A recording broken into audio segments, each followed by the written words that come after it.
What is up, everybody? This Jeff Needs Sports is back.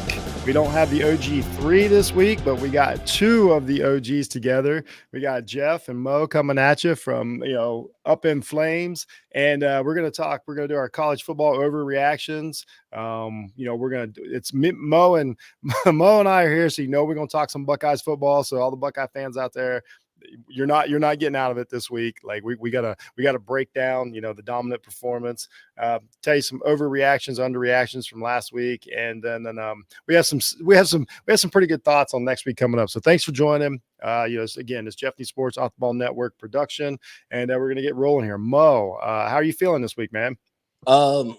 Besides the fact that I had to leave work early for being sick. Actually sick. Yeah, sick. I made it happen. Sat in the sauna for a little bit, trying to sweat some of it out. Took a shower, So at least momentarily, I'm like, it'll at least get me through the show, and then I'll probably lay down for the rest. We'll touch on. You're probably feeling still a little better than Marcus Freeman this week. I would say you're still feeling. This was a great weekend. I know this is a college football show, but listen, Buckeyes get the win, and the Cowboys won big. Like that was a good. I like. Hey, my Dolphins.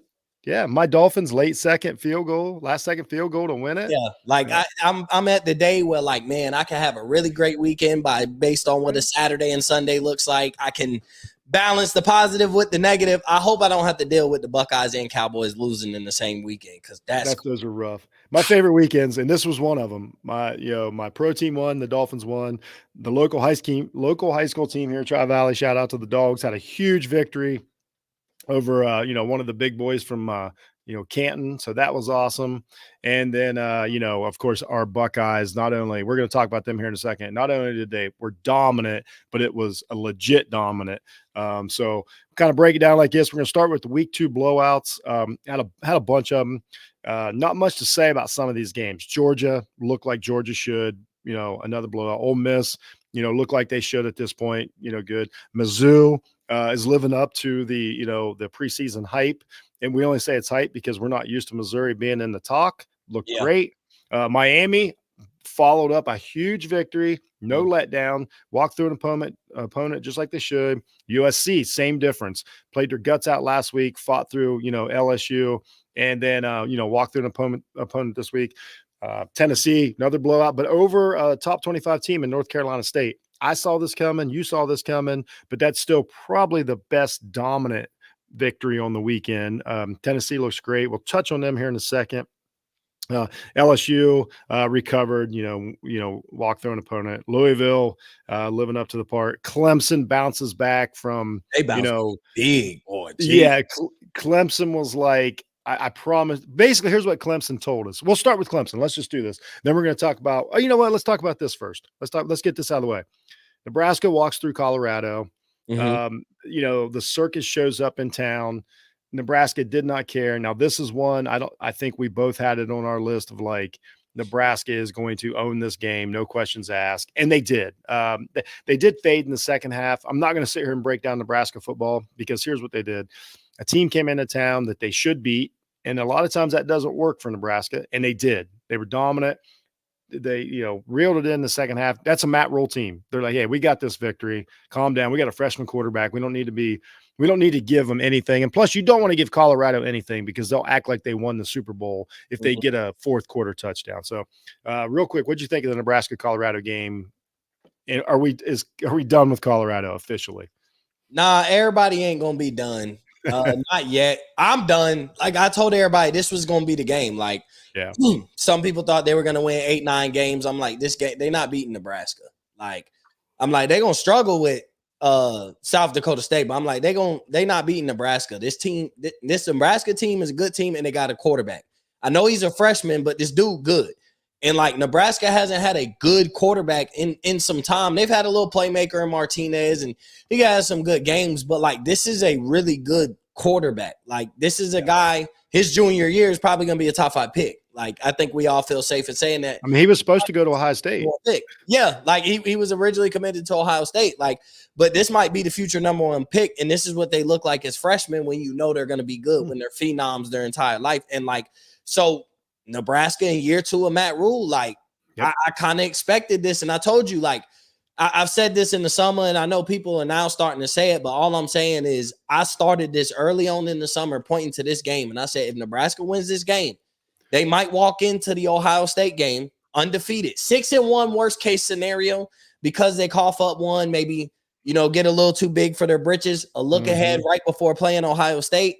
But I'm like, this team, one of the better teams in the Big Ten. And I know beating Colorado doesn't necessarily prove that if you're a real college football head, that's not a good team. But Nebraska's here though. I think, what I said, I feel really a lot more confident in because I felt like they win this game. This will be it. They'll be 7-0. This is going to be a pretty dang good team that I think will catch some humble pie by the Buckeyes. But this is a good team. This is a really good team from a guy that we know knows how to rebuild the program. And so I think what Nebraska did was took Iowa's spot. I think who we thought Iowa was going to be. We'll touch on them in a little bit. We don't really need to, but Iowa lost the game. They don't look like they don't have the quarterback. It's clear that they don't have the quarterback. Like in week one though, they gave some hope scoring 40 points. Yeah. I mean, they're going to be a decent team. They're going to fight you. The defense is going to be good, but I think Nebraska is better than Iowa. So I think Nebraska took that spot as who can, if you tell me right now, after this week, Nebraska is going to mess some things up in the Big Ten. You don't want to play them. But so we'll see a big matchup coming up, in several weeks here, with Ohio State. Another huge blowout with a team that needed to bounce back real quick. Clemson. But here's my thoughts on Clemson. Clemson showed everybody how good Georgia was because they were like, Clemson's I swear we're a pretty decent team. Because Appalachian State is a decent opponent to play. I don't care if they're in the next level down. Most teams they beat A&M. If they had a couple, it's respectable. Yeah, it's a respectable win. They walked through it. I mean, it was over early too. Klubnik came out swinging too. Yeah. Hey, look, Georgia Elite. They made me look goofy, but it was one of those. I promise you, I'm not bad. I promise you, I'm not a bad quarterback. That's what this game was. I'm not. We could compete in this ACC. We're not a bad team. We just, we're not Georgia. So since you brought it up, are they the best team in the ACC right now? I think so. It's Miami. You still got you got Miami. That's true. Yeah, it's Miami, but shoot, Clemson the biggest threat. They're right there. I was gonna say there's not as big a divide as after week one. You know what I mean? Miami is a really great team. At the end of the day, like you said, it shows you how good Georgia is. And if Klubnik can play like that, obviously he's not gonna put up 6 touchdowns against Miami in the first half or nothing like that. But I'm saying that potential, there's that flash at his best. So if you can catch Clemson with him at his best, they have an offense. At the end of the day, if they could play like that, they have an offense. And I think that they're the biggest threat to Miami. But I think Miami, Miami dominant win over Florida and to follow it up. When you have a dominant win like that, and then you follow it up of their goal is bigger than just beating Florida. That wasn't their end all be all for the season. It's bigger than that. So we got to go take care of business. Had they played around, you would have been like, man, I'm a little concerned for Miami because this might be to them, this was their Super Bowl to start the season. Now they got to bounce back and realize they got expectations of a really good team. You're expected now to win the ACC and make the playoffs and have a bye week. That's now your expectation. And I think they understand that. They played same way with Ole Miss. You could have played around with food, but instead, man, it's bigger than these teams. Let's get them up out the way. And what I like about these blowouts or these walkthroughs, these blowouts, what I call them walkthroughs, is that I like to see a team execute. That's what I want to see. That means you concentrated all week, you executed, you didn't worry about the opponent because you can take something. I told everybody we were at the party. We'll start talking about. Oh, real quick before we get to Ohio State, I know I'm getting sidetracked here. We got to get this team out of the way. Just how good is Tennessee? Man, that's what I was about to say. We got to talk about Tennessee. We got to talk about Tennessee, and then we'll do the Ohio State breakdown. I don't want to get distracted. Hey, Jeff, that's a damn good team. They got a quarterback. They got playmakers. Yeah, defense is playing, and they got a defense built to play with that offense, which is different. That means secondary is pretty good. They can rush the passer. Yep, everybody's going in the middle, but they can withstand the shootout. They can make the stops where they need to. They got the quarterback that can make the plays when he needs to. We know, Heppel's always going to have a good quarterback in an elite offense. Yeah. At least for college. But this kid is he's another one of those. This kid is expected to be that good. He's as good as he was advertised. There was a point where I was saying he should start playing over Joe Milton. just to get him ready for this year, because I think it's going to be a dang good team. And like, you want him to have some experience, and like, this kid can play. Like, he's another Southern California quarterback going somewhere else around the country and balling. Like, he's another one. Like, I will say SoCal can hang their hat on producing the best high school quarterbacks, because like, these guys are bouncing all over the country. They starting at all these top programs coming from SoCal. He's another one of those guys. Nico's another one of those guys. They get Alabama at home here in about a month or so. That's going to be huge. And as of 2 weeks, when is it? Tennessee got Oklahoma in 2 weeks. Oh wow! Oh, they're gonna the 21st. They got them at prime time, 7:30 p.m. Eastern. That they're gonna work them. I think Tennessee's the real deal. I think the coach Oklahoma's that good. Well, we'll get to them next. They're in the next category. I don't think they're Tennessee good. I think Tennessee's legit good. So they're going to fight through the. Nobody wants to go play them, but again, their schedule, they get everybody. So and they beat Georgia. Yeah, and I'm making a road trip to Tennessee this year, so I hope they keep this going. I want them to be undefeated when I get down there in November. And they beat Georgia. Like that. Like, how good are they? Like, are they? They could maybe make the Final Four good, or like, hey, they could win the SEC. This might be a championship contender. So here's what I would say for Tennessee. Them yet? I'm not there. As of right now with Tennessee, and they as of right there, they're on schedule to get a first round. They're on schedule to get a first round game at home. That's where I'm predicting, because I think Georgia is still going to win the SEC. Okay, but I think they're going to win that game because that's a great setup. And I think this is just like the NFL. Sometimes playing that bye week, we don't know. Like, as much as me and you love the bye, sometimes also if everything goes great, you got that momentum going, team rolling to a neutral site the next week. You're not going into a hostile environment, and you figured out some things, and you got smacked around, but you survived. And then, and you didn't play the SEC championship game. Let's just say they don't play that. I think they probably will, but we'll say they don't. So they've already got a bye week. They got their playoff game. Now they got all the momentum going into the next week, which you might catch. You might catch Clemson. You might catch, it could be anybody. We don't know yet. Could be the Big 12 opponent. I guess we're short selling though. Like, are they better than Ole Miss? Who do you like to play Georgia in the SEC championship more, Ole Miss or Tennessee? And I know Ole Miss hasn't played anybody, and Tennessee's dominant performance over NC State is like, it looks a lot better, but like, this Ole Miss offense out there shooting. They have a Heisman contender in Jackson Dart. Like, they're coming. This is what a team that can score a lot of points and look elite. They're supposed to look like this. I know everybody, but they're supposed to look like this if they are that elite, and they are. Like, they're up there with the big dogs. Like, they're right behind Texas, Ohio State, and Georgia. Oh, 100%. Tomorrow, I still have Ole Miss because of experience, and I think that matters. Ole Miss has already played, huge bowl game last year, and just some things like that add up. But I'll see how it transpires. But by the time we get to December, like, everything changes. But I like this Tennessee team. I'll put it that, and I have them hosting a playoff game as of right now. Or if they go somewhere, like, if you don't want them coming in for a playoff game too. Like, if we'll just say Notre Dame winds up with a home playoff game like we thought last week. We probably won't, but just for example, I don't want Tennessee rolling in like that. I don't, you know what I'm saying? So, like, I like their chances to make to win. As of right now, I'm just saying I like Tennessee's chances to win a playoff game. We'll put it that way. Yeah, I think, I'm there with them, not probably any higher, because I don't think Ole Miss, Tennessee today, neutral site. I got Ole Miss by probably. I think I still do. I think Ole Miss is. I'm here to watch. I'm here to watch. Ole Miss can score. I mean, my goodness. I think they're that good. So let's talk about another team that executed really well, near and dear to our hearts. Let's talk about the Buckeyes real quick. What'd you think of the game? Here's what I took away from it. I thought it was pretty crisp. That's all I needed to see. I needed to see the holes open for the running game. I saw that. Howard's not perfect. He's not going to be. That's just how it is. Some of his stuff is going to show up better later in the year, when you need the big quarterback and you need more of the running game. He's not CJ Stroud. He's not Haskins as far as throwing the ball. He's good, but that's it. Like, we talked about it on the text all the time. He's more of a JT Barrett, which, again, one of my favorite college players of all time. That's not an insult at all. But one of the best quarterbacks the Big Ten ever seen career-wise. Maybe the best. Yeah. But so what I saw though was execution. They focused, they took the game serious.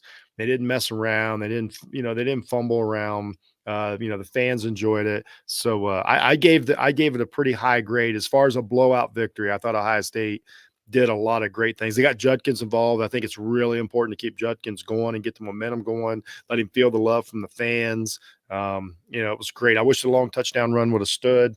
I don't, whatever. If they had to call it, they had to call it. But anyway, so what did you think of the Ohio State victory? I give it an A+. I Nice. really do. Because here's my thing. Another team that understands the mission right now. Like, it's not about this Saturday. Like, but it is. Like, they're in the way. And instead, you could always treat it about where we just looking ahead to these big games and all we got to do is win. That's fine. But like, no, we're treating these teams like you are in the way. Like we started out slow first half, first game. So what? It's first game. Everybody, we can start picking apart everybody. But like you came in, you got everybody involved too. Like, okay, Ibuka didn't get a lot of targets last game. Let's get him going early. Yep. Let's get the run game with Judkins and Henderson going early. Boom, we get the ball in Jeremiah Smith's hands. Let's see what he do. Take it to the crib, 70 yards. Like, let's throw it to Carnell Tate. Like, it was more spread it around. Yeah. Let's get things going. Let's get everybody rolling. Make up for who we didn't target last week. Get them going. Shoot, we had, our third string quarterback throw a touchdown. So we were like, that's what a team who's trying to win a national championship does. You get down to your third string quarterback in these type of games and still try and let them make plays, get some playing time, show the world what's up next. Like Julian saying coming in there said a lot, and him throwing a touchdown pass. Like he's kind of in line to be next. You showed Devin Brown a little bit, but that's because that's our direct backup. If Will Howard went down today, Devin Brown will be probably the starter at least for a couple games. Sayan's up next. He's next in line, at least right now. He would win the quarterback battle going at the beginning of spring. I think he'd be looked at to be the starter. You let him throw a touchdown pass, make things look promising. Pretty ball on the money. I know the guy was wide open, but still, you want to see stuff like that. And that's not an indictment, but that's a testament to Ryan Day. Ryan Day used to take his foot off the gas and just run the ball. And we would just ran the ball and just run the ball and just run the ball. Instead, I'm going to put my second string in. I'm going to put my third string in, but I'm going to still let them play. Yeah, finally. Devin Brown lead a touchdown drive. Like, hey, you're going to throw some passes. We're going to run the ball. Like, you're going to lead a drive. We're going to score some points. I want to see what you could do. Put Julian saying in. We're going to stretch the field. We sending receivers deep. We got them wide open in our cross routes. We're going to run the same thing we ran in the first quarter, but let you play. That's Ryan Day. Like, look, this is one of the most talented teams in the country, if not the most talented team in the country. I'm going to show it off on our way to try and win a national championship. And, like, I'm going to let these guys play. Maybe that was where he messed up, was like, never let these guys play. I put them in, don't show them what they got, don't get them no type of experience, nothing to look forward to. And then guys go down and they're not ready. So I do like seeing that from Ryan Day. Like, he understands, everybody on that team understands the mission, and so like it's up to them to get it done. They're not the only team. They're not the only team that's got the same aspirations. There's 2 to 3 teams that really that I'm sure there's more. Ole Miss thinks they could probably, but I'm just saying, like, with these expectations, like it's Georgia, it's Texas, it's Ohio State. They all know, like, they got one common goal, and all these are just steps on the road, but we got to handle them accordingly. And I think that's what Ohio State did. On both sides of the ball, defense made plays. We're getting home. We couldn't get sacks last year. Even against these bad teams, we get a lot of pressure, but we couldn't get sacks. We couldn't create turnovers. We're creating turnovers. Jack Sawyer, our DN, our guy that's going to go first round in the NFL draft, he looks like a first-round draft pick coming off the edge. He's been a terror to both of these quarterbacks. Like, JTT name hasn't even really been called yet. I mean, I don't even think we've really been putting him out there on the field like that. Caleb Downs is making plays. He's showing you what type of playmaker he is. Like Denzel Burke, unfortunate that he got knocked out of the game, but whatever. It is what it is. But we're getting picks. We're scoring touchdowns. We're making plays. Like we didn't do this last year. Like it was bigger than Kyle McCord. We didn't do any of this stuff last year. Everybody that came back understands the mission.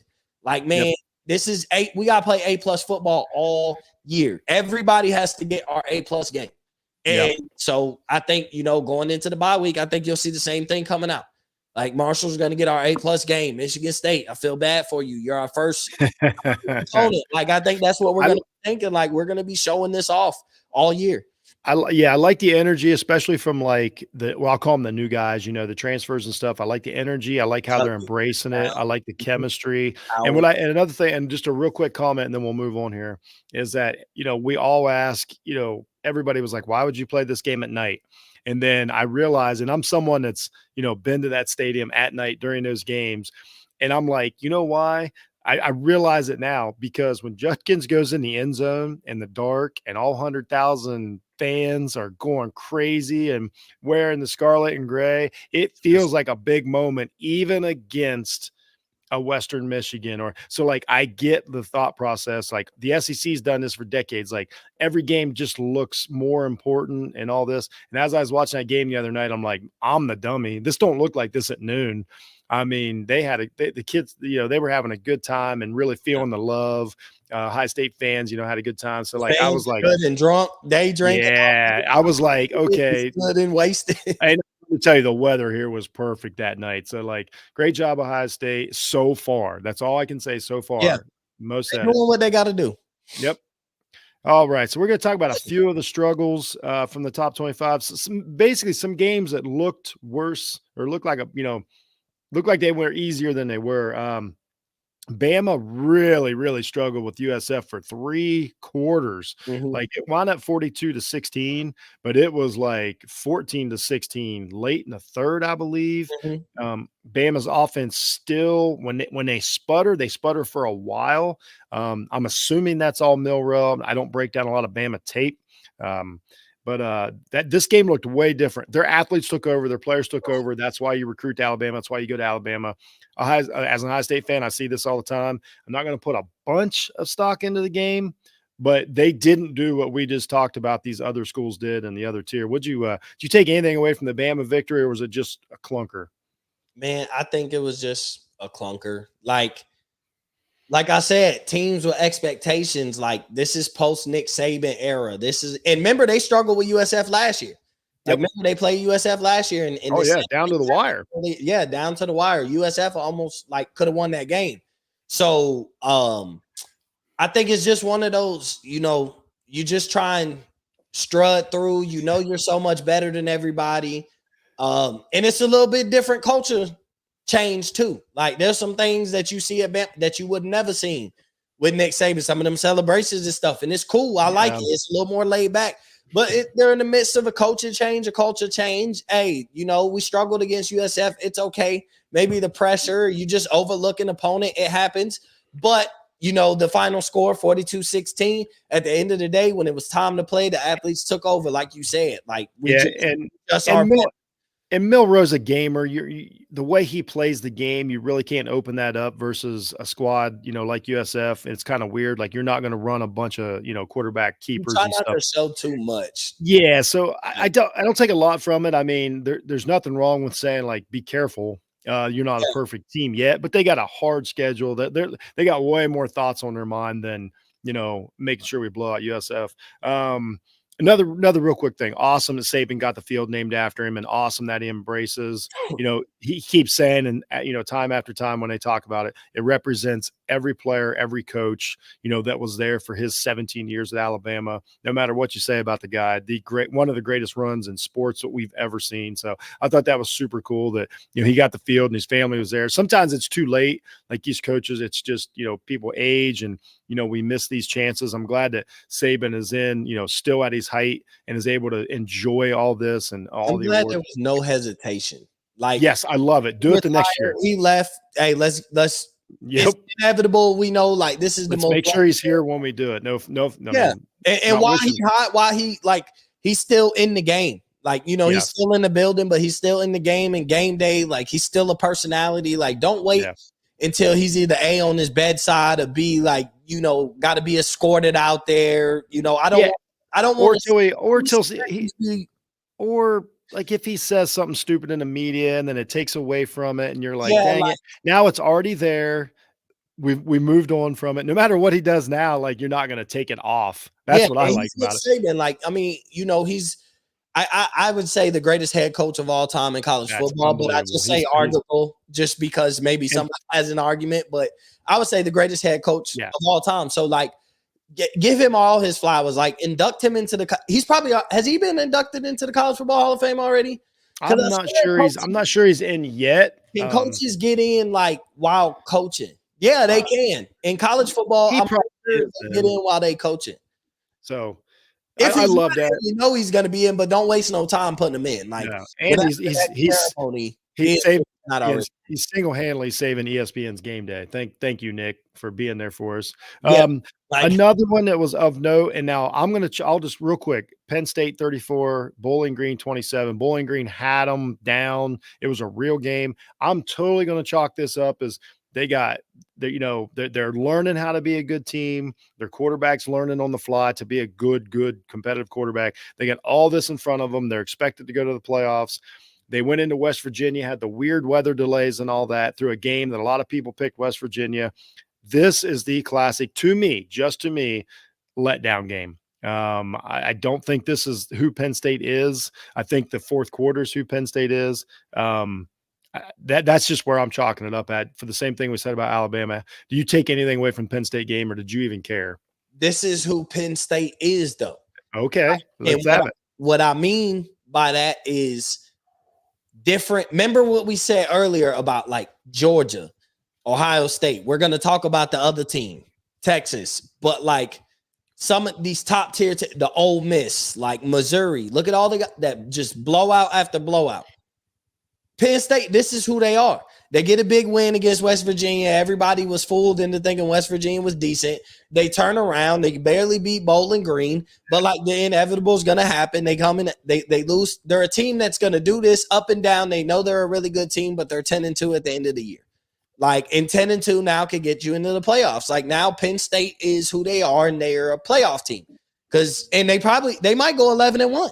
Because like you chalk Ohio State and Michigan pretty much every year, but I don't know if Michigan's any good at all. So like, I do think Penn State is a really good team, and they're always a really good team, but this is who they are. Like, they could have capitalized and looked like, oh my God, could Penn State wreck shop? Walker felt that way after the West Virginia game. Like, hey, they are a sleeper in the Big Ten. We talk about Ohio State and then we talk about Oregon, but like, don't forget about Penn State. But then they go and do this, and it's like, come on, like if you want people like Walker, you want to validate what they're saying, because they would have had Penn State went out here won like 66-6. It would have been like, yeah, you know what? Now after that win, they handle business like it's bigger than. But instead, it's like, after you say that, now it's like, I mean, yeah, but come on, man, Bowling Green, like, and then didn't pull away like big. Like, they were down. I mean, even Bama won 42-16 at the end, like. They still pulled away. The athletes prevailed, and they made it look a lot better. I mean, you won by. What was the difference in the two games? Is USF was up there with Bama, but they still only had 16 points when they were close. So the game was still tied, or I think Bama might even been down, regardless. But USF still had 16 points. Bowling Green scored 27 points that mattered. Like, that's the difference here. Is if I'd be concerned. But again, it's week 2. Not going to get too crazy. I don't think Penn State's a bad team. It's just like, okay, they'll be up and down, and they'll give Ohio State their best, but it'll end in a close loss. I didn't watch this game, don't know anything about it, but Oklahoma, again, it looks 16-12 over Houston. It just, as of right now, this next phase of Oklahoma after Lincoln Riley just hasn't kicked off. Like they wanted to. I haven't watched enough of the games to know whether it's personnel, whether it's scheme. I have no idea what's going on in Oklahoma, but I know that they don't, for being an SEC in the SEC now with their record. We just talked about Tennessee coming in. They don't look like they're ready for prime time just yet, but I could be wrong. Do you know anything about this Oklahoma team, or do we really even care? I know they got a really good defense. And I know they got a really good young quarterback, but it's going to be a roller coaster. It's his first year starting. Like, and Oklahoma has some expectations. Like, I think they have an SEC championship game defense, but I don't think the offense will be good enough because it'll be up and down. And I think, like, you'll know how talented he is, but like, he's a guy, he's starting first-year starter as a sophomore. So, like, going into his junior year, he's going to be that NFL prospect, and you might see, like, is he a guy that needs that third year starting, or is he an NFL prospect? But you'll see the talent, and it'll be up and down, and it'll be flashes, and he'll put 2 or 3 games together in the middle of the season. But I just don't know how consistently good they're going to be offensively, especially with a pretty decent SEC right now. They're pretty deep. A lot of decent quarterbacks. It's hard to, like, you might finish. We'll just say 5th. We'll throw 5th out there and be a decent team and finish 5th because your slip ups now are going to be against, like, even, teams like Florida have athletes. So even the bad teams still have athletes. Big Ten's like that now. Early. Like Oklahoma got Tennessee in 2 weeks. Yeah. I know they got kind of rough introduction to the SEC. I don't know exactly on the schedule, but they still have Texas. Let's not forget that the shootout is still alive. So I've kind of wrote them off unless they can upset Tennessee. If not, I'll just be honest. I really don't care about Oklahoma. I'm not saying anything bad. I don't have time to worry about teams that don't have a chance at the playoffs, but we'll see how the season goes. A couple of the other ones, Arizona had a close victory. Arizona, it's another one of those teams that's not a factor, so I'm not putting a whole lot of tear into it. And we'll talk about there were a slight factor. Yeah, but I mean, like, as of right now at this second, like, I don't devote a lot of time to Arizona. Oh yeah. Game film. Now, another team that for the second week in a row, good victory over a good team, Oregon. But still, it was close against Boise. I thought the biggest thing that I noticed was that Boise didn't look that much different, so to speak, except for, like, a few playmakers. I've only watched, been able to just watch some, like, the clips of Oregon. I haven't been able to watch a game. I don't know if you have. I watched okay, good. So you tell me what's going on with Oregon. Or is Boise State that good? What's the issue? It feels like maybe Gabriel is not the next Caleb Williams that everybody told me was. What's happening out in Eugene? I mean, new quarterback, new system, like, takes some time. Idaho, he played good. Like, when you look at his numbers, they just weren't finishing drives. Like, he threw for like 400 yards. Something stupid. So his numbers tell you. Is he throwing it too much though? Isn't it like 50 passes a game? That's gonna be Oregon's offense, though. Okay. Nix was around there slinging it around the yard too. Like, but it hasn't worked for a while. That's what I'm saying. Is it too much? It could be, but, like, Oregon's fast. Like, they're a team that's fast. They play with speed. But, like, I'm gonna be honest, watching, like, them defensively, like, if I'm gonna put it like this dude's in the Heisman race, Ashton Genty.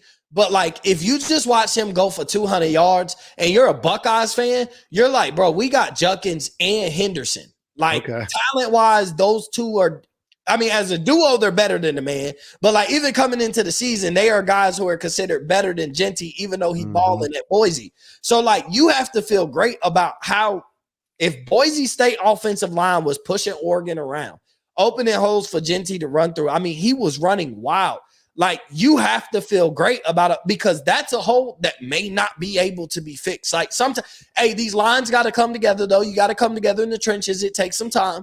But, like, if it's a personnel issue, like, personnel issues can't really get addressed until, the spring.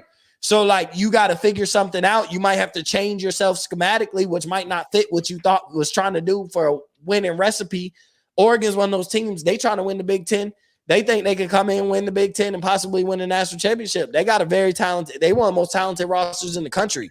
But, like, and then Boise State is a team that was coming in with momentum with arguably the best running back in the country, and he continued his tear. Like, he's a top 4. Also Boise really trying to make the playoffs, which is like so.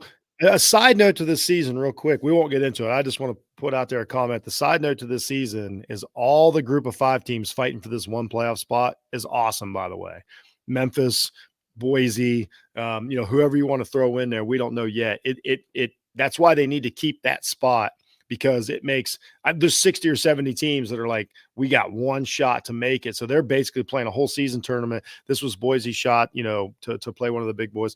I think Oregon's going to be fine. I have total faith in their coach. Yeah, they'll be fine. They'll be fine. And I think that they might get a break, depending on how it goes. When they play Michigan, this version of Michigan, we'll see. We'll see. But that defense is different than we thought it was. So Oregon, I think, is all right, but I will say, if we're going to grade it against how, like we talked about, Mizzou and Ohio State and all those, guys looking, it's a step down. Doesn't mean anything right now. Doesn't mean anything. Just means that your things are coming together.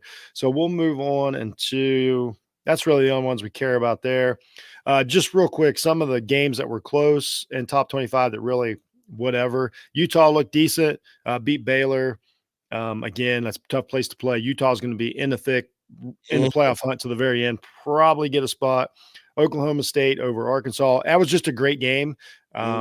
Oklahoma State is exactly who they are every year. That's not good or bad. It's just they are who they are.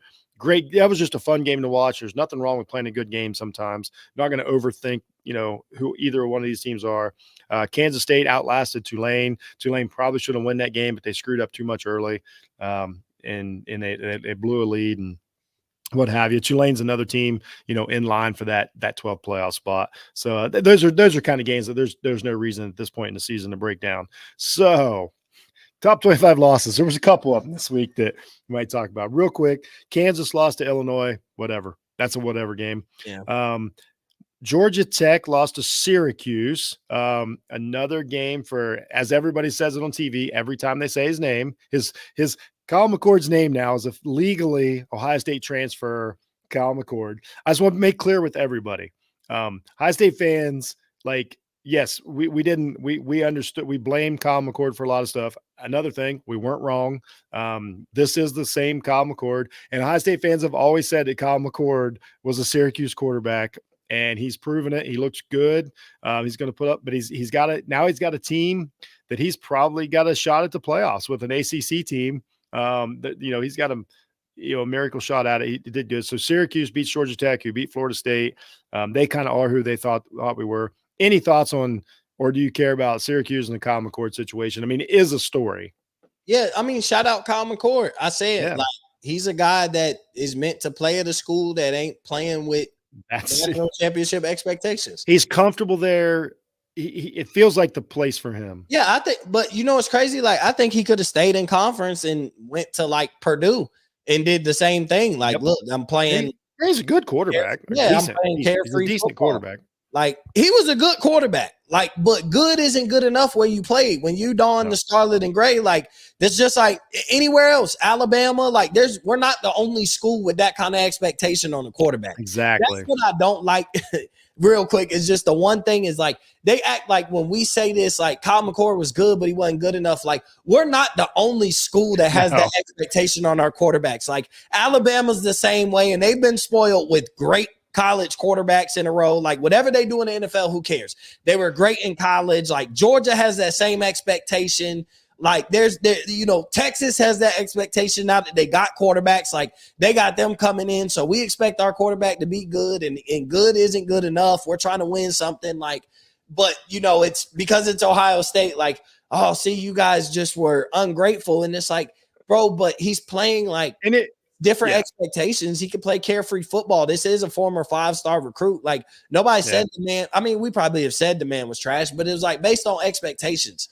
He showed you he was trash when he threw that interception against Michigan. That was what we were talking about. That's the, I just do that here. Yeah, I'll just sum it up like this. Kyle McCord looks good at Syracuse. He belongs at Syracuse. And I mean that in a good and bad way. He belongs at Syracuse. And hey, I'm all for him making the playoffs. I hope Ohio State plays Syracuse in the playoffs. That's my final thought on Syracuse. But the only way I think that would line up for us is I'm just saying, if it happened, I'm just saying Syracuse in the playoffs is better than number 5 hosting a home playoff game in Columbus, Ohio versus number 12 Syracuse. Feels good, doesn't it? Boy, that's all I'm saying, Mo. I'm all for Syracuse. I'm all for Syracuse in this weird run. Anyway, that's enough about. That's probably the end of Syracuse for the year. I think I'm done talking about Syracuse. Till conference championship time. Okay, so there we go. We gotta get here. It's time. We'll get into the first loss first. Everybody's probably like, you guys haven't talked about something. Notre Dame lost to Northern Illinois Saturday.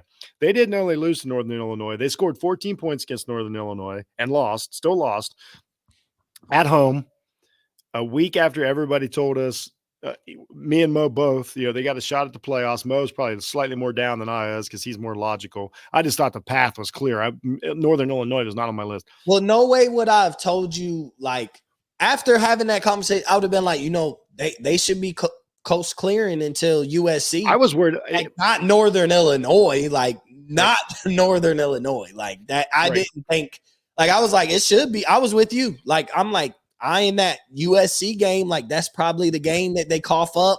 But an 11-1 Notre Dame still probably makes the playoffs, especially if they lose close to a good USC team. By that time, we'll know how good USC is. USC could be playing that game to try and get into, Big Ten, heading into the Big Ten championship. Absolutely.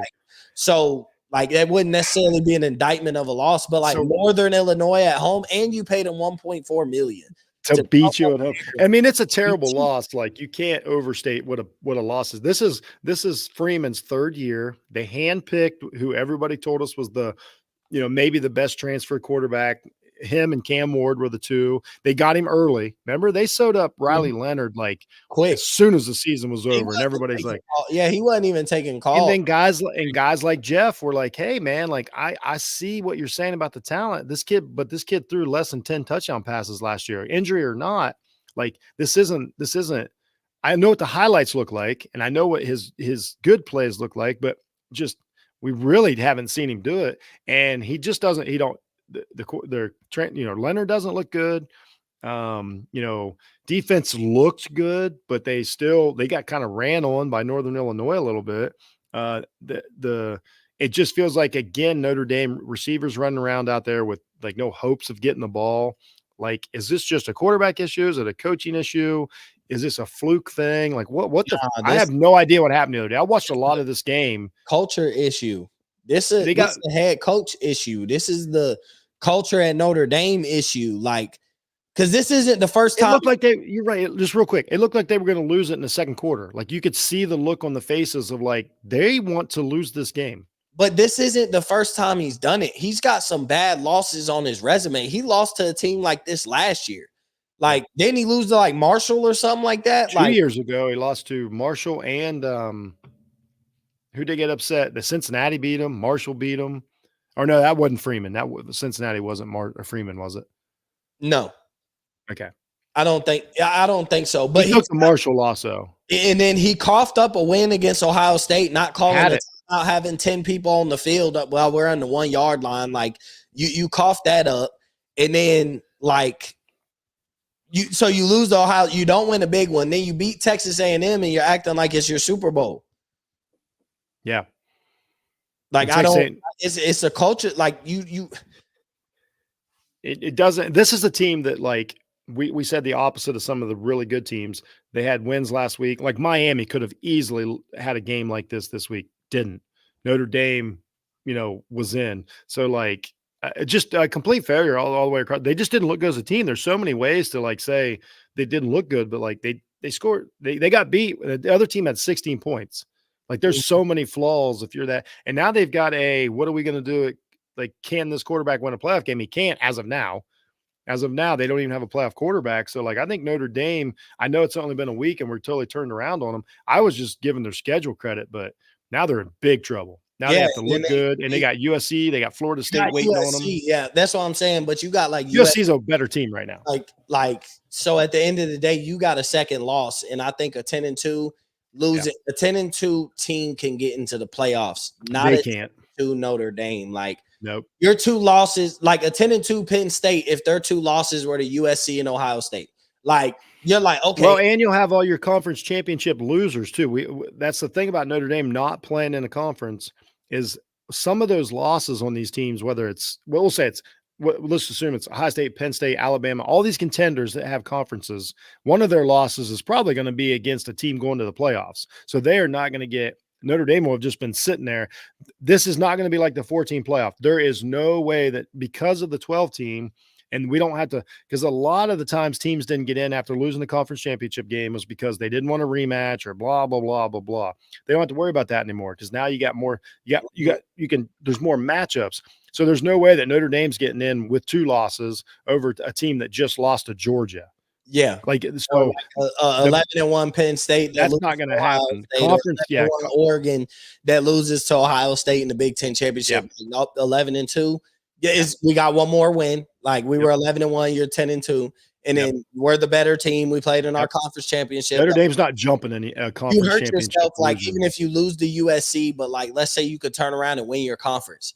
Like then it'd be like, okay, you'll be sitting there at 11-2. You got a bad loss, but you might could squeeze in because you're Notre Dame. Like they might put the brand in if you were able to win your conference. Like if you were in the Big 12 and you go 11-2, but you win your conference. Like you sitting there and we start picking apart that Northern Illinois game, but you're so far removed, you might actually be a good team. Like it happened so long. And let's remember too that this is something unique. We will not do the playoff discussion. I know we got to get out of here, but just real quick, there's really good teams that when the time comes will basically be guaranteed a playoff spot, even with a conference championship loss. Yeah. So like you might have a good team lose a conference championship game, a worse team get in, and then Notre Dame's definitely not beating Georgia with 1 loss or Alabama with 1 loss or Ohio State. So they're not jumping that team anymore. So it's going to be interesting. You know, obviously that's just another facet going to be other. Notre Dame's in serious troubles at a lot of different reasons. So I'll worry about them again when they play a decent game. As of now, I'm kind of just off my chart. So one more game to talk about. I put this down as a top 25 loss. It's really a top 10 loss. Real quick, I want to say about top 10 losses. I think it's BS that the team gets credit for a top 10 victory, but it's a preseason top 10, like Florida State. So 2 teams this year get credit for beating a top 10 team, but it was Florida State both times. So that should not count as a top 10 victory just because they didn't have time to re-rank them. So Georgia Tech and Boston College both have top 10 victories over the same team. Obviously, they shouldn't have been top 10 coming into this. Anyway, that's all I want to say about that. Same with what we're getting ready to talk about. Texas 31, University of Michigan 12. It's hard to say that it wasn't even this close. But it goes, like I say, it's another one. It goes down as a top 10 victory for Texas. Michigan, as of right now, is not a top 10 team, but whatever. I don't care about that stuff. I just want to put that out there that early season, like top 10 victories are dumb. There's no reason for that. But what isn't dumb is how good Texas looked against what I thought was going to still be, and I think it still is a really good defense. I thought it was going to be a great defense because of scheme. They have some ballers back at Michigan. And Quinn Ewers, who is my Heisman favorite since last year, number 1 pick in the draft since last year for Jeff, cut him up. Made big plays, threw it into tight windows, ran the ball when he needed to, made decisions when he needed to. Michigan had all the energy in the world to start this game and was doing their usual this and that and acting like they were the, biggest guys on the block. And Quinn Ewers smacked him in the mouth. And then it got away from them. And then once Michigan had to play, their quarterbacks couldn't keep them in the game. And then they coughed up a couple fumbles. Texas didn't care, that they were playing the returning national champions. They didn't care that they were playing in the big house. All of that went in there, smacked down a really good team in week 2, which isn't easy to do, and put themselves right on the pedestal of like, we are absolutely not just playoff contenders, national title contenders. What'd you think of the Texas-Michigan game, Mo? All I'm gonna say is Texas got to clean up some of those mistakes they made, because like you said, 31-12 really don't do the game justice of how bad it was. But like Texas didn't finish some of those drives. Like they were marching down the field and made some mistakes. Now, granted, when you win 31-12 against a Michigan team that just won the national championship, I know they lost a lot of players to the NFL. I get that, but still, like when you go into their house and do it, like I'm not gonna knock you for it, but I'm just saying, like even when you watch that game, like when you win 31-12, but you could have won 49-12. Yeah. You sit there and be like, the mission is a national championship. Like those mistakes don't cut it against a team way less flawed like Ohio State. Those mistakes don't cut it against a team way less flawed like Georgia that you might have to see in the conference championship or be in your way of winning a national championship. So when you look at it like that, you be a little more reserved. But like if you're a Texas fan, you also enjoy this victory. Like, yeah, I'll get to be the good guys. Like everybody was rooting for y'all. Like if you weren't everybody was in your corner to do this. Ohio State fans were like the biggest Texas fans. Everybody was rooting for you guys to knock them in the mouth the way y'all did. So like you definitely enjoy it. And look, you understand, man, we're a great team. We'll clean up these mistakes. We're not worried about it. That's what a great team will do. And I'm sure they're one of those teams that'll do it. But still, like just to not give them all the flowers and hate on them a little bit is like, wasn't perfect. You do got to clean. It wasn't perfect, but you dominated the team, and you know I think you humbled the team. You humbled the fan base. Like you raised up everybody else in the Big Ten by doing that. We don't ever want to see the SEC just pound a Big Ten team like that. Oh, I do. It's Texas, we wanted to see that. Like I want to see it this week for leaving some points on the board. Like you were supposed to put 60 up and just go to work. Like that's what we wanted to see. What I saw was that Quinn Ewers looked really good against a complex defense. That's what I was really concerned about for the game. And because they're tough, they're Michigan's defensive scheme. If they put just random players out there, it's tough to play against because of the disguises and, blitzes and what have you. And like you said, on the nitpick side, Texas, you might play a quarterback next time and might not get away with those mistakes, like Mo said. But regardless, it's still that's one of the best victories of the season so far. Looked good.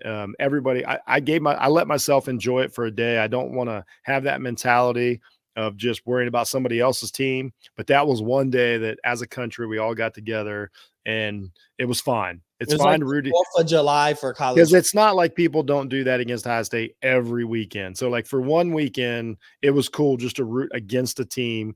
And I got, shout out to AB, our great friend here at the Off the Ball Network. Texas is his team. Happy for him. He's got a contender. And what I like about this year is that you can actually enjoy some of that too because of the 12-team playoff. We're not like, man, we need Texas to lose. We need Texas. We're not living and dying by like, we need this team. I hate that mentality because it takes away from your enjoyment of the game like this, because technically like it would have hurt Ohio State. It doesn't this year.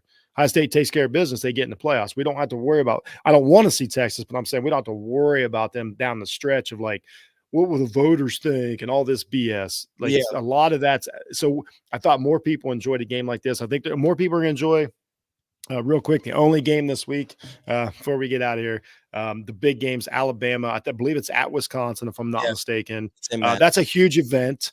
Wisconsin, that place is crazy. They love their football. It'll look great. So that's just a cool situation. Alabama going to Wisconsin is just awesome. That's just an awesome football game. I'm not worried about the implications. I'm not worried about who wins, who loses, any of that. It's just cool. It's going to be at noon. I wish it was at night in Madison. So a noon game is kind of weird looking. But that jump around still. I don't know, but I'm sure it's the big noon kickoff. That's what screws all this stuff up. Whatever, it's happening. But it's a real game. We talk about it all the time. I'm not a Big Ten fan, but Big Ten fans are always like, yeah, SEC, come up here and play. Hey, you get them. You get the biggest boy on the block. Come to your crib. Don't matter, man. They talk to me. Hey, I was just in Wisconsin. Believe me, they're begging for this, and they're getting it. They're getting it. And I'm talking to you, Allie. You know who you are. Be careful what you wish for. That's what I'm saying. Yes, be careful what you wish for. So Mo, let's get out of here. I want you to tell everybody what the lineup for this weekend really is. And for the first time in I don't know how many years of doing this, it ain't about the football. What's this weekend mean for everybody? Yeah, this is a Saturday. This is probably the last Saturday until January at the very least that I willfully will be out all day. Like I'll be out and about all day. I know what the way the timing will be. I'll probably at least get to see the first half, if not all of that Alabama-Wisconsin game. But like me and the wife are going on a date. We're going time away from the kids. Like my mom's going to watch the kids. Like, yeah, it's one of those days. That's how bad it is. Now, granted, it's because I'm in Ohio State. We are Ohio State fans. So like we're on a bye week. So it's the perfect week for it to be absolutely terrible. Because like if we played Marshall this week, it'd be like, I'm sorry, I know we get to add to the bad day, but this is Ohio State football. Like, catch me on a bye week. But now it's a bye week and nothing but bad games, like terrible matchups. The primetime game at night is Georgia and Kentucky. And Georgia is going to put it on them. It's not even going to be worth watching. So this is a perfect weekend, fellas, that are major college football fans, the ones that'll – I know if your team plays, you don't have the same feeling, but like, look, after your team plays, give all the time in the world. It'll mean everything to your woman if you give her time during football season. It's going to mean everything. So go ahead and do it's like the Valentine's Day college football. Go out and if nothing. Do something with your woman after the Alabama game. Like, listen, we have the rest of the day. Take them to a nice dinner. Like, you doing that during football season. Take them where there's a bar too, so that there are football games on. To realize like this is during football season. Like, she doesn't know that. Like, you don't have to tell her this is a terrible day of college football. Like, no, you know what? My team won. I want to do this. You're more important today. Yeah. Or you can play it. Like, my wife knows why we doing it. Ohio State don't have games. She's like, oh, perfect. Like, she came to me like Monday and was like, hey, we should or not Monday. She came to me Sunday and was like, hey, I want to go on a date soon. I'm like, oh, guess what? Ohio State don't have a game Saturday. What you want to do? Like, it goes both ways. If you're a lady, take your significant other out. If your team's not playing this weekend, y'all go out, have some fun. Or you know what? If you want to go kick it with your friends, or girls' night out, or guys' night out, or whatever you got going on, do some disc golfing, do some regular golfing. Go, enjoy the fall in the Midwest. All these things you can do. All these things on Saturday. Last week, college football will not mean anything. And guess what else going to happen, Mo? One of these games is going to be something. Like, for some reason, we're going to care about one of these games, and we have no idea why yet. That's what I love about college football. And guess what? I'll just catch it on my phone and be like, oh, that's this is watch on your phone day. It be there for everything. Like, it's not my team. My team has no implications. It doesn't affect my team at all, unless like Kentucky beat Georgia. And even still, I really don't care. Like, it'd be like, oh my God, Georgia lost, but it wouldn't change anything I think about Ohio State. Like, it's just one of those weeks. We've had two to three great opening weeks, no problem. This one, I'm going to have some fun. Hopefully enjoy the fall weather here in Ohio. This is one of the best times of year to be here. It's going to be nice and warm, but dry. We're going to go out and have some fun, cruise around. And again, with modern technology, I'm going to know what the score of the games is. I'm going to be betting on the games. I'm going to be watching them if they get close. Still like have an eye on the day. Like, it's still fun. Yeah. And I'll be watching replays. Like, I'll be watching I got to see what happens. But like, at the same time, I don't have to be sitting on the couch unbothered. Like, you got some time. You got some of my time. Yep. So that's it, everybody. That's the advice for the week. Thanks for being here for the show. Again, follow Off the Ball Network, for everything we're doing there. Football season's crazy around here. We got Overreaction Mondays. You're going to want to check that out. That's for the NFL stuff. Again, you got Mo from Up in Flames and everything else he's doing. Go follow him, on Twitter.